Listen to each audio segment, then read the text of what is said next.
આજે આપણે સાંભળીશું કુમારીલ ભટ્ટ આત્મબલિદાન કુમારીલ ભટ્ટ વિશે વાત. 1400-1500 વર્ષ પહેલાંની એ સુમસામ રાત્રિ હતી. કૌશાંબી નગરી કડકડતી ઠંડીમાં સોળ તાણી સૂતી હતી. પાછલા પ્રહરની આછી ચાંદનીમાં એક તેજસ્વી બ્રાહ્મણ નદીએ સ્નાન કરવા જતો હતો. તેની પાસે અદ્ભુત વિદ્યા હતી. તેની એ વિદ્યા પાસે આખું જગત તેને તુચ્છ લાગતું હતું. અંધારી રાત્રિએ પણ તેના મોઢા ઉપરનું વિદ્યાનું તેજ જણાઈ આવતું હતું. તેની પ્રતિભા અને તેજ જોઈ સહજમાં મસ્તક ઝૂકી જતું. વિદ્યા માટેનો અપ્રિતમ પ્રેમ અને તત્વનિષ્ઠા તેના જીવનમાં વણાઈ ગયા હતા. તેનું નામ હતું કુમારીલ ભટ્ટ. પ્રશાંત, ધીર, પતિત પાવની ગંગાના નીરમાં તેણે કૂદકો માર્યો. એટલામાં જ દૂરથી કોઈ સ્ત્રીનો કરુણ વિલાપ તેના કાને પડ્યો. રાત્રિના અંધકારમાં તે વિલાપ વધુ કરુણ લાગતો હતો. હાડ ગાળતી ઠંડીમાં શરીર લૂછીને તે બહાર આવ્યો. આખરત એ દિશા તરફ તેણે ચાલવા માંડ્યું. એક કાળે જેનું પુષ્કળ ગૌરવ હતું, એક કાળે જેને લોકો મસ્તક ઉપર ધારણ કરતા હતા, એવી એ મહાન વૈભવ સંપન્ન સ્ત્રી એક અનાથની માફક રડતી હતી. કુમારીલ ભટ્ટને તેણે નમસ્કાર કર્યા. તેનું આંક્રત અંધારી રાત્રિને બુઝાવી નાખનારું હતું. કેમ કરો મી? વચ ગચ્છામી? હું શું કરું? ક્યાં જાઉં? એમ સતત બોલતી હતી. તે વૈભવ સંપન્ન દિવસો ચાલ્યા ગયા છે. આજે હું અનાથ જેવી ખૂણે ખાચરે પડી રહી છું અને મારા દુઃખના દિવસો પસાર કરું છું. વેદો ચાલી ગયા છે, તેની કોઈને પડી નથી. તે પાછા જીવનમાં આવે તે માટે કોઈને ફિકર નથી. એ વેદોને ખાસ ઊભા કરવા છે. કોઈ માયનો પૂત છે કે વેદોને પાછા ઊભા કરે, વૈદિક જીવનનું પુનરુત્થાન કરે? વૈદિક સંસ્કૃતિનું તે રુદન હતું. હજારો વર્ષથી જેનું ગૌરવથી પૂજન થતું હતું, જેની ઉપાસનામાં સેંકડો ઋષિઓને પોતાનું ગૌરવ સમજતા હતા, જેની પરંપરા ટકાવવા અસંખ્ય લોકોએ જીવન ઘસી કાઢ્યા હતા, તે એક કાળની આ મહાન સંસ્કૃતિ, વૈભવ સંપન્ન સંસ્કૃતિ આજે બેહાલ થઈને ચિત્રેહાલ બનીને બૂમ પાડી રુદન કરતી હતી. કેમ કરોમી? કોમ ગચ્છામી? તે કાળ જ એવો હતો. રાજાઓએ બુદ્ધ ધર્મ અપનાવ્યો હતો. 1000 વર્ષ સુધી બૌદ્ધોનું સામ્રાજ્ય હતું. બુદ્ધ ધર્મનો પાયો ઘણો ઊંડો ગયો હતો. ભારત દેશમાં પણ તેનો ઝંડો લહેરાતો હતો. ભગવાન બુદ્ધે અવતાર લઈ જગતને નૈતિક જીવન સમજાવ્યું. હાસ થતાં નૈતિક મૂલ્યોને પ્રભાવી રીતે તેણે ઊભા કર્યા. પરંતુ ત્યાર પછી તેમનામાં સાંપ્રદાયિક અન્વયે વેદોની ઉપેક્ષા કરી. વૈદિક ધર્મમાં વળી શું છે? કઈ મૂર્તિ પૂજા ઉડાવી દીધી.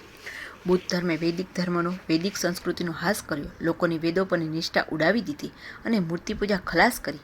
વૈદિક ધર્મની આ બે પાંખો તૂટી ગઈ. પાંખ વગરનું પક્ષી જેમ જમીન ઉપર પડી તડફડે તેમ વૈદિક સંસ્કૃતિ તડપતી હતી. હજારો વર્ષની પરંપરા જોતજોતામાં ખલાસ થઈ ગઈ. તત્કાલીન રાજાઓએ બુદ્ધ ધર્મ માન્ય કર્યો. વિનાશ્રય નશોભંતે પંડિતા વનિતા લતા.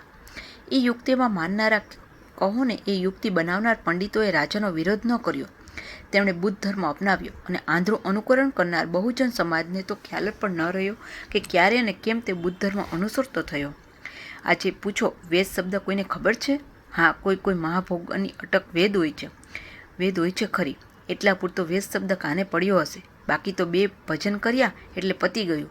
ભગત ગણાવા લાગ્યા. પછી વેદોની ખટપટમાં પડવાનું કારણ? આજે પણ ફરીથી એ વૈદિક સંસ્કૃતિનું મુખ રુદન ચાલતું રહ્યું છે. ઉપેક્ષા પામેલી એ કોઈ માયના લાલને શોધે છે. કુમારીલ ભટ્ટે રુદન કરતી વૈદિક સંસ્કૃતિને સાંત્વન આપ્યો. માં, હું વૈદિક સંસ્કૃતિ પાછી ઊભી કરીશ અને તેમ ન થાય તો હું દેહ ત્યાગ કરીશ. સાંત્વન પામીને તે ઘરે ગઈ. પંડિતો બધા બુદ્ધિવાદી વિચારના હતા. પૈસાનો ઓઘ પણ બુદ્ધ ધર્મના પ્રચાર અર્થે જ વપરાતો. સામાન્ય પ્રજા દીન દુબળી થઈ હતી. વૈદિક ધર્મની, વૈદિક સંસ્કૃતિની દિવ્યતા સમજવાની તાકાત તેનામાં રહી ન હતી. બુદ્ધ અવતાર પછી બુદ્ધ સંપ્રદાય ઊભા કરેલા ક્ષણિક માયાવાદ અને વિજ્ઞાનવાદી વાંગ્મયનો કુમારીલ ભટ્ટે પૂરો અભ્યાસ કર્યો. એને લાગ્યું કે તે પંડિતો સાથે શાસ્ત્રાર્થ કરશે, તેમને પરાજિત કરશે. પરાજિત થયેલા પંડિતો વૈદિક વિચારધારા અપનાવશે. વિચારધારા બદલતા જ લખાણ પણ બદલાશે અને ધીમે ધીમે વૈદિક સંસ્કૃતિને સત્યતા સમજાશે. કઈ દૃષ્ટિથી ભગવાન પાસે જઈ શકાય તેનું યોગ્ય દર્શન થતાં લોકો બુદ્ધ ધર્મ છોડી વૈદિક ધર્મ અંગીકાર કરશે. પણ તેને વિફળતા સાંપડી. વૈદિક વિચારો યોગ્ય લાગવા છતાં પણ પંડિતોએ બુદ્ધ ધર્મ છોડ્યો નહીં. ઠેકઠેકાણે તેમણે શાસ્ત્રાર્થ કર્યો, પરંતુ શાસ્ત્રાર્થમાં જીતવા છતાં પણ કોઈએ વૈદિક ધર્મને સ્વીકાર્યો નહીં. તત્કાલીન બુદ્ધ ધર્મ શુદ્ધવા રાજા તો તેને એમ પણ કહ્યું કે તમે બુદ્ધિથી શાસ્ત્રાર્થ કરતી વખતે બીજાને મહાત કરો, તેથી કંઈ તમારો મત સિદ્ધ થતો નથી. તમારો ધર્મ સાચો છે તેની સાબિતી શું? પાસે આવેલા પર્વત ઉપર તે ગયા અને જો વેદો પ્રમાણ હોય તો મને કાંઈ ન થાય. યદિ વેદા પ્રમાણમ સ્યુ બોલી તેમણે પર્વત ઉપરથી કૂદકો માર્યો.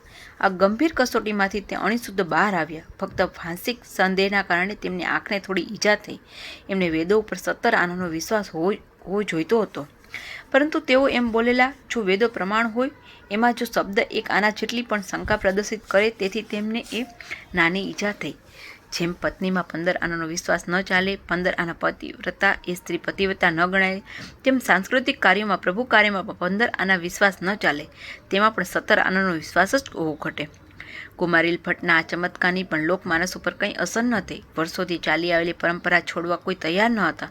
લોકો શું કહેશે તે ડરથી રાજા તૈયાર ન હતા. રાજા પરંપરા છોડવા તૈયાર નથી, તેથી લોકો પણ ચાલતી આવેલી પરંપરા છોડવા તૈયાર ન હતા.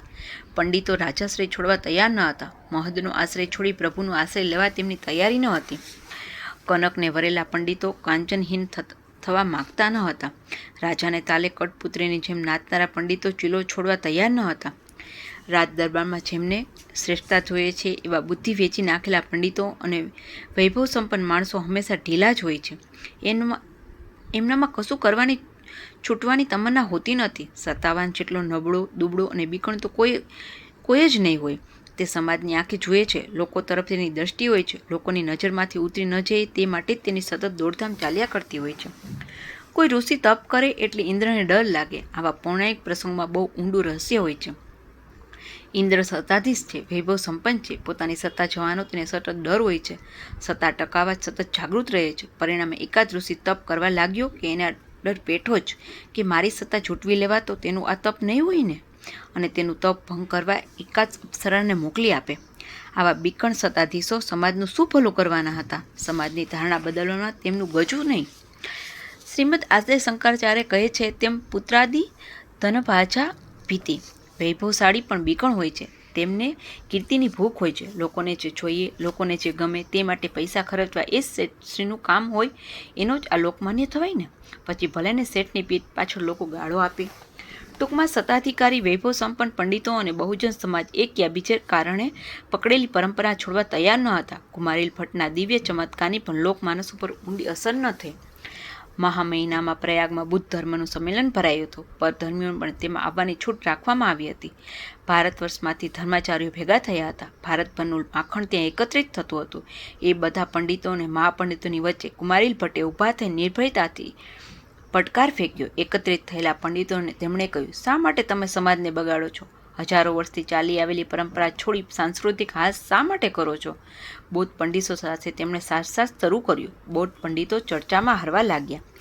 તેમની પાસે મુદ્રા ખૂટી ગયા. સામાન્ય રીતે બને છે તેમ મુદ્દા ખૂટે એટલે મુક્કા ઉપર વાત આવે. તેમ પંડિતોએ બૂમો પાડીને કુમારીલ ભટ્ટને સાંભળ્યા નહીં. ધાંધલ મચાવી તેમનો આત્મવિશ્વાસ તેમણે ખલાસ કર્યો. ડરથી છુપા રહેલા વૈદિક સંસ્કૃતિના હિમાતીઓ એકત્રિત થયા નહીં. કુમારીલ ભટ્ટ કંટાળી ગયા. કેમ કરોમી, શું કરું એ પ્રશ્ન ઊભો થયો અને એક દિવસ તેમણે દેહ ત્યાગ કરવાનો નિશ્ચય કર્યો. એમ સમજીને કે આત્મ બલિદાનમાંથી કોઈ કંઈક દાખલો લેશે, તે માટે તેમણે દેહ ત્યાગથી અભિનવ પણ ઘણી જ ભયંકર પદ્ધતિ શોધી કાઢી. દેહ ત્યાગ માટે તેમણે ઝેર ન પીધો, ન તો તેમણે ડુંગર પરથી પડતો મૂક્યો, ન તો જલ સમાધિ લીધી, પરંતુ તેમણે અગ્નિ પ્રવેશ કર્યો. લાકડાની ચિતા સળગાવી નહીં, પણ ચોખાના ફોતરાનો તેમણે બહુ મોટો ડુંગર જેટલો દગલો કર્યો. ઢગલો કર્યો. તે સળગાવી તેની ઉપર તે બેઠા. ભડભડ બળતી લાકડાની ચિતામાં આ પ્રવેશ ન હતો. 2-4 કલાકમાં દેહ વિસર્જન થવાનું ન હતું, પણ હળવે હળવે પ્રજ્વલિત થતા આ ફોતરા ધીમે ધીમે શેકાવાના હતા. આ ઢગલા ઉપર જીવતા શેકાવાનું હતું ને દેહ વિસર્જન કરવાનો હતો. એ વિચાર જ કેટલો ભયાનક છે, તેનો પ્રત્યક્ષ અનુભવ. આ જાણવા છતાં આ મહાપુરુષે દેહ ત્યાગની આ ભયાનક રીતિ અખત્યાર કરી. તેના અગ્નિ સ્નાનથી લોકોને વખતે દેવી સંસ્કૃતિનું મહત્વનું ભાન થાય. આ કેટલી ભવ્ય અને મહાન સંસ્કૃતિ છે કે જેને માટે આ રીતે અગ્નિ સ્નાન લેવા લોકો તૈયાર થાય છે. એ વિચારથી પણ એ લોકોએ સંસ્કૃતિનો શિકાર કરવા પ્રયા તો પોતાનું મહત ભાગ્ય. સળગતા ફોતરાના ઢગલા ઉપર શાંત ચિત્તે કુમારીલ ભટ્ટ ભગવત સ્મરણ કરતા બેઠા છે. તેમને શ્રદ્ધા છે કે એકાદ નરવીર જરૂર આવશે અને મારું આરંભેલું કાર્ય પૂર્ણ કરશે. લોકોનું એક ઘણું જ મોટું ટોળું ભેગું થયું હતું. કુમારીલ ભટ્ટનું આત્મબલિદાન જોવા કેટલાકને તેમાં ભવ્યતા જણાય ને નતમસ્તક થયા, કેટલાકને તેમાં ઉપવાસ દેખાયો, કેટલાકને વળી તેમાં કાયરતા દેખાય અને કેટલાક તો એ ભયાનક પદ્ધતિ જોઈ આંખો મીચી દીધી. પરંતુ કોઈમાં હિંમત ન હતી કે આગળ આવીને કહે કે કુમારીલ ભટ્ટ, બસ હવે ઘણું થયું. આ કંચન જેવા દેહને આવી રીતે આકરી કસોટી ઉપર ન ચડાવો.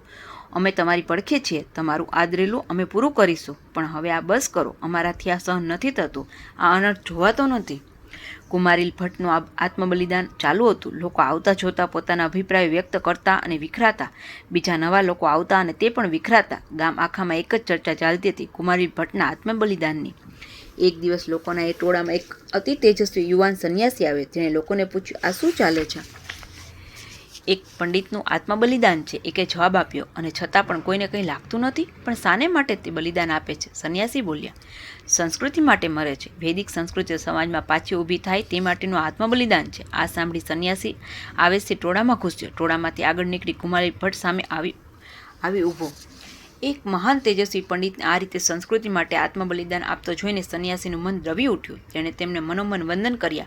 આત્મબલિદાન પાછળની ભાવનાને તેને અંતરમાંથી હચમચાવી નાખ્યો હતો. તે સંન્યાસી 2 ડગલા આગળ વધ્યો. કુમારીલ ભટ્ટને તેણે ઢગલા ઉપરથી નીચે ઉતારવા વિનંતી કરી. યતિવર, તું હજુ જુવાન છે, બાળક છે. મારી બાબતમાં માથું મારું છોડી દે. તું મને મારા દિવ્ય કાર્યમાંથી ખસેડ નહીં. કુમારીલ ભટ્ટે ગરજી ઉઠ્યા. પરંતુ એ હું થવા નહીં દઉં. ના ના, આ બલિદાન આપવું જ જોઈએ. સંન્યાસી, તારું નામ શું છે? પોતાના માટે સહાનુભૂતિ દેખાડનાર એક વ્યક્તિ નીકળી ખરી. કુમારીલ ભટ્ટને મનમાં સમાધાન થયું. મારું નામ શંકરાચાર્ય. બોલતા બોલતા આ ભવ્ય બલિદાન જોઈ શંકરાચાર્યની આંખમાં જળજળિયા આવી ગયા. આ એ જ મહાન આદરણીય આદ્ય શંકરાચાર્ય. જો તારે આંસુ સારવા હોય તો મારે માટે ન સાર, પણ એ સંસ્કૃતિ માટે સાર કે જેને માટે હું બલિદાન આપું છું. એ મહાન વૈદિક સંસ્કૃતિ કે જેના છાંયડા નીચે માનવતા ઊભી થઈ છે. સમાજમાં આજે સેંકડો ગુણો પાંગરેલા દેખાય છે. તેનો યશ આ સંસ્કૃતિને જાય છે. એ મહાન ભવ્ય સંસ્કૃતિ આજે કાળના પેટમાં દટાઈ ગઈ છે. લોકો ભક્તિ કરે છે, પણ ભક્તિની તેજસ્વીતા પરંપરા ખલાસ થઈ છે. જીવન તરફ જોવાનો ભાવ અને ઉદાર દ્રષ્ટિકોણ ચાલી ગયો છે. મૂર્તિ પૂજાનો લોપ થયો છે. વેદોનો મંત્રોચ્ચાર ક્યાંય કાને પડતો નથી. વૈદિક સંસ્કૃતિ આજે રડી રહી છે. તેનો હાથ પકડી તેને આશ્વાસન આપનારની આજે જરૂર છે. તેનું પુનરુત્થાન કરવાની જરૂર છે. છે કોઈ એવો નર કેસરી? હું ઘણું ફર્યો, ઘણી ચર્ચાઓ કરી. લોકોને વૈદિક વિચારો માન્ય છે, છતાં જૂની પરંપરા તોડવા તેઓ તૈયાર નથી. પંડિતો રાજ્યાશ્રિત થયા. વૈભવ સંપન્નોને કાંઈ પડી નથી. કોઈ કરતાં કોઈને આ રુદન સંસ્કૃતિની પડી નથી. તેથી આ બલિદાન છે. તેથી આ દેહ ત્યાગ છે. શંકરાચાર્ય રડવું જ હોય તો એ સંસ્કૃતિ માટે રડ. મારા માટે રડી મારા આ બલિદાનને કલંકિત ન કર. શંકરાચાર્ય જોયું કે બહાર જે પ્રદીપ્ત અગ્નિ છે તેના કરતાં અનેક ગણો ધૂંધવાતો અગ્નિ તેના અંતરમાં છે. એ પ્રખર અગ્નિની પાસે આ બહારનો અગ્નિ તેને તુચ્છ લાગતો હશે. જે કાર્ય માટે મહાન શંકરાચાર્ય જન્મ્યા હતા તે કાર્યના તેમણે શ્રી ગણેશ માંડ્યા. નીચા નમી તે સળગતી ચિત્તામાંથી ભસ્મ લઈ માથે લગાડીને કહ્યું, તમારું આ બલિદાન સફળ થશે. વૈદિક ધારણા પાછી ઊભી થશે. વૈદિક સંસ્કૃતિ પુનર્જીવિત થશે. મૂર્તિ પૂજા પાછી ઊભી થશે. સર્વે ક્ષણિક સર્વ દુઃખમ. આ વિચારો દેશવટો લેશે. દેહ ખરાબ છે એમ એ વેદોએ કહ્યું જ નથી. નિરાશાવાદી તત્વજ્ઞાને આ ભ્રાંત વિચારસરણી ઊભી કરી છે. માનવ જીવન ખલાસ કર્યું છે. પરંતુ તમે ખાતરી રાખો કે વૈદિક સંસ્કૃતિ પાછી ઊભી થશે જ. આ નિરાશાવાદી તત્વજ્ઞાનને દેશવટો આપતી એ વૈદિક સંસ્કૃતિનું આંસુ ઊંલું છે. કુમારીલ ભટ્ટ પાસેથી તેમણે પ્રેરણા લીધી. આંખમાં આવેલા આંસુ લૂછી નાખ્યા. તેને પ્રણામ કરી શંકરાચાર્યએ વિદાય લીધી. આનંદથી કુમારીલ ભટ્ટનું અંતઃકરણ ભરાઈ આવ્યું. તેને લાગ્યું, મારું બલિદાન સાર્થક થયું. શંકરાચાર્યના મનમાં એક જ વાત ઘોળાતી હતી, મારી સંસ્કૃતિ, મારી વૈદિક સંસ્કૃતિ ઘેર ઘેર પહોંચાડીશ. કુમારીલ ભટ્ટનું આ ભવ્ય બલિદાન સાર્થક કરીશ. તેમણે બુદ્ધ ધર્મનો અભ્યાસ કરી બુદ્ધ પંડિતોના વિચારો બદલાવ્યા. વૈદિક સંસ્કૃતિનો વ્યવસ્થિત મૂળભૂત અભ્યાસ કરી તેજસ્વી યુવાનો ભેગા કર્યા. તેમણે વૈદિક સંસ્કૃતિની મહત્તા અને દિવ્યતા સમજાવી. સર્વસામાન્ય કોઈ આપણને કહે કે આ બધું મિથ્યા છે, સર્વ ક્ષણિકમ સર્વ દુઃખમ, ત્યારે એ કહેનાર મહાપંડિત લાગે છે, પણ આ સત્ય નથી. જીવનથી વિમુખ કરનારની સંસ્કૃતિ એ સંસ્કૃતિ નથી. ઉલટું ભગવાન શ્રી કૃષ્ણ ગીતામાં તો કામને પ્રાધાન્ય આપી કહ્યું છે કે ધર્માવિરુદ્ધો ભૂતેષુ કામોસ્મી ભરતર્ષભ. ગીતાના આ વિચારો વૈદિક વિચારો સમન્વયની ભૂમિકાથી જોવાવાળા છે. આના જેવી બીજી એકેય જીવનધારણા નથી. જગતને ખરાબ ઠેરવી શુદ્ર ગણી ભગવાન પાસે નહીં જઈ શકાય, પરંતુ જગત ભગવાને બનાવ્યું છે, તેથી તે સુંદર છે અને તે સૌંદર્યનું પાન કરતાં કરતાં ભગવાન પાસે જવાશે. સમાજમાંથી આજે તેજસ્વી ભક્તિ ચાલી ગઈ છે, તેથી લોકો દીન દુબળા લાચાર થયા છે. તેજસ્વી ભક્તિ નિર્માણ કરવા માટે વૈદિક વિચારો, ગીતાનો વિચારો પાછા ઊભા થવા જરૂરી છે. ઘેર ઘેર તે વિચારો લઈ જવા જરૂરી છે. શ્રીમદ આદ્ય શંકરાચાર્ય અવિશ્રાંત મહેનત કરી વૈદિક સંસ્કૃતિ પુનર્જીવિત કરી. તેમણે વૈભવ સંપન્ન લોકોના પગ પકડ્યા નહીં, રાજ્ય દરબારને આશ્રય લીધો નહીં, રાજ્યાધિકારીની દાઢી પકડી નહીં, અને છતાંય આ સેતુ હિમાલય સુધી વૈદિક સંસ્કૃતિનો ઝંડો રોપ્યો. વૈદિક ધર્મની પતાકા લહેરાવી. હજારો વર્ષથી જડ ખાલી રહેલા બુદ્ધ ધર્મને ભારતમાંથી દેશવટો આપ્યો. એક કાળે આ મહાન શંકરાચાર્યની પાછળ સંપત્તિ આવતી હતી, તેમની પાછળ વૈભવ દોડતું હતું. તેને તુચ્છ ગણી તેમની ધાર્મિક પુનરુત્થાન માટેની અવિરત દોડ ચાલુ હતી. અને આજે શંકરાચાર્ય ફંડફાળા ઉઘરાવી ભેગા કરી સંપત્તિને સાચવવા બેઠા છે. ગાદી ઉપર આવવા માટે હુંસાસુતી કરતા રહ્યા છે. શ્રીમદ આદ્ય શંકરાચાર્ય પુનર્જીવિત કરેલી વૈદિક નિષ્ઠા, તેજસ્વી ધારા, અલૌકિક દિવ્ય પરંપરા આ રીતે ડૂબાટી રસે તો માનવ તરીકે ન જીવતા પશુતુલ્ય જીવન જીવશે. ધીમે ધીમે લોકો શંકરાચાર્યના મતના થવા લાગ્યા. વૈભવ સંપન્ન લોકોની સંપત્તિનો ઓપ પણ આ વૈદિક વિચારો તરફ વળવા લાગ્યું. પંડિતોનો રાજાઓ પણ બદલ્યા અને એક દિવસ કૌશાંબી નગરીમાં ગંગા કિનારે જ્યાં કુમારીલ ભટ્ટે બલિદાન આપ્યું હતું તે પુણ્યભૂમિ પર શંકરાચાર્યએ ધર્મસભા બોલાવી. ત્યાં મૂર્તિ પૂજાનો ઝંડો રોપ્યો. બુદ્ધિધર્મી વિચારોને હિમાલયની સરહદ બહાર હાંકી કાઢ્યા. કુમારીલ ભટ્ટના આત્મ બલિદાનને સાર્થક કર્યું. સાહેબના 150 વર્ષથી રહેલા વિચારો આપણાથી જતા નથી, પરંતુ શંકરાચાર્ય હજાર વર્ષથી સ્થાયી થયેલા બુદ્ધ ધર્મને એ રીતે મારી હટાવ્યો કે બુદ્ધ ધર્મી શોધ્યો ન જડે. એ મૂર્તિ પૂજાનો ઝંડો લઈ શંકરાચાર્ય પહેલી પૂજા શ્રી બદ્રીનારાયણની કરી. લોકોની સમજ છે કે શંકરાચાર્ય ભગવાનનો સાક્ષાત્કાર કરવા હિમાલયમાં આવ્યા હતા. જો ભગવાનનો સાક્ષાત્કાર કરવા ઠેઠ કેરળથી તેમને હિમાલય આવવું પડે તો પછી તે શંકરાચાર્ય શાના? તેમને તો કેરળમાં પણ ભગવાનનો સાક્ષાત્કાર થઈ ગયો હશે. તેઓ ભગવાનના દર્શન માટે હિમાલય સુધી પહોંચ્યા ન હતા. પણ સમાજમાં વિજિકીર્ષી વૃત્તિ આપનારી વૈદિક સંસ્કૃતિનો ધર્મધ્વજ લહેરાવા ત્યાં ગયા હતા. તત્કાલીન સમાજને પડકાર હતો કે ભારતની આ સરહદ ઉપર મેં આ વૈદિક ધર્મ પતાકા પાછી ફરફરતી કરી છે. હિંમત હોય તો તે ઉખાડી દેખાડો. જ્યારે મૂર્તિ પૂજાની જબરદસ્ત વિટંબણા થતી ત્યારે સરહદ ઉપર મૂર્તિ પૂજાનો ધ્વજ લહેરાતો રાખી હિંમત હોય તો ઉખાડી દેખાડો એવો ખુલ્લો પડકાર ફેંકનાર વ્યક્તિ કેટલી મહાન હશે. આટલા માટે ઠેઠ દક્ષિણના કેરળથી બદ્રીનારાયણ પહોંચ્યા હતા. બદ્રીનારાયણ પરનો શંકર મઠ શ્રીમદ આદ્ય શંકરાચાર્યએ કરેલા વૈદિક સંસ્કૃતિના જ્વલંત વિજયનું પ્રતીક છે. તેમનું એ લોકોત્તર કર્તૃત્વ જોઈને મસ્તક નમે છે. કુમારીલ ભટ્ટે આપેલા વિચારો સારા જ હતા, પરંતુ લોકો ઉપર બુદ્ધ ધર્મની જબરદસ્ત પકડ હતી. તેથી શંકરાચાર્યએ તે વિચારોને નૂતન વળાંક આપ્યો. વૈદિક સંસ્કૃતિ શ્રેષ્ઠ શા માટે? મૂર્તિ પૂજા દિવ્ય શા માટે? વેદોની મહત્તા કેટલી? આ વાતો લોક હૃદયમાં તે લઈ ગયા. લોકોમાં વૈદિક નિષ્ઠા જીવંત કરી અને લોકોના મગજમાં ઠસાવ્યું કે ઘેર ઘેર વેદો લઈ જવા પડશે. ઘેર ઘેર ઉપનિષદ અને ગીતાનું વાંચન થવું જોઈશે. તો જ સમાજમાં તેજસ્વી જીવન જીવી શકાશે. તો જ માનવ થઈને રહી શકાશે. એ ધર્મસભામાં વૈદિક ધર્મની તેમણે વિજય ઘોષણા કરી. મકર રાશિમાં જ્યારે ગુરુ આવશે ત્યારે દર 12 વર્ષે અહીં કુંભ મેળો ભરાશે. દર 12 વર્ષે વૈદિક વિચારના લોકો ભેગા થશે અને ચર્ચા વિચારણા કરશે. કુંભ મેળો વૈદિક સંસ્કૃતિના લોકોનું સ્નેહ મિલન છે. અહીં આવીને લોકો નવીન વિચારધારા અપનાવશે. શ્રદ્ધા ઢીલી થઈ હોય તો તે પાછી ઊભી કરશે. અકૂટ શ્રદ્ધા દીપક પ્રગટાવી લોકો પાછા ફરશે. આ કુંભ મેળો 2000 વર્ષનો ભંડારો કરી પોતે મોટો છે એનો ઢોલ વગાડવા માટે નથી. કુંભ મેળો ઘેટા બકરા માફક જીવતા વૈભવ સંપન્ન સત્તાધિકારીની આજુબાજુ કૂતરાની માફક પૂંછડી પટપટાવતા લાડ પાડતા લોકો માટે નથી. બકરાઓ માટે વેદો નથી, વૈદિક સંસ્કૃતિ નથી. હું ભગવાનનો દીકરો છું. હું લાચાર દુબળો બિચારો બાપડો બનીશ નહીં. હું તારી તેજસ્વી સંસ્કૃતિ ઊભી કરીશ. તેજસ્વી વિચારધારા ઘેર ઘેર પહોંચાડીશ. આવી દુર્દમ્ય નિષ્ઠાથી ઊભા થયેલા વૈદિક વિચારો તારા અપનાવનાર સિંહ ગર્જના કરનાર લોકોનું સ્નેહ મિલન એટલે કુંભ મેળો. વૈદિક સંસ્કૃતિનું કાર્ય કરનાર લોકો જ્યાં જ્યાં ભેગા થાય ત્યાં તેમના ચરણની રજ પડે તે સ્થળ, તે ભૂમિ પવિત્ર.